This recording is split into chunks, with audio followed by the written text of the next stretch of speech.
Isang mapagpalang umaga sa ating mga boss.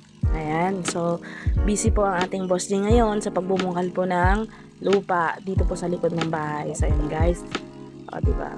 Sino po sa atin yung pag nakakarinig po tayo ng tunog ng mga traktor is inaantok. Hindi ako naingayan, bagkus na inaantok po ako.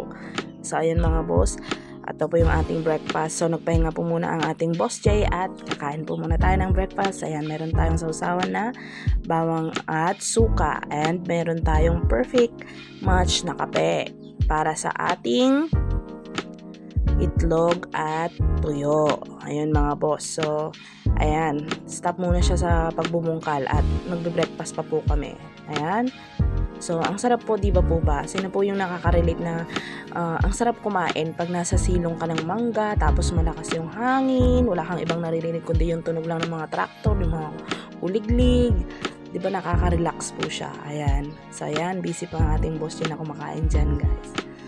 Di ba? At andito na nga rin yung aking mga anak, yung aming mga anak, si Zep at saka si Zach, yung aking panganay at saka yung aking bunso. Ayan. So, busy kaming kumakain dyan. Ayan. So, eto po yung pag wala siyang trabaho sa labas, eto po yung pahinga niya. Yung ibang gawain pa. Maliban sa pag-aahente ng lupa, ayan, tumutulong din po siya sa gawain sa bukid. Ayan.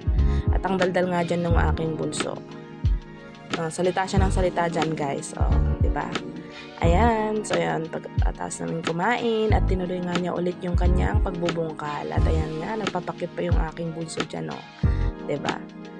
Ayan, so salamat po sa patuloy po yung panonood ng kanyang mga vlog sa JLot Vlog po, and patuloy pong humingi po kami ng suporta sa aming YouTube channel po, Boss J and Jen.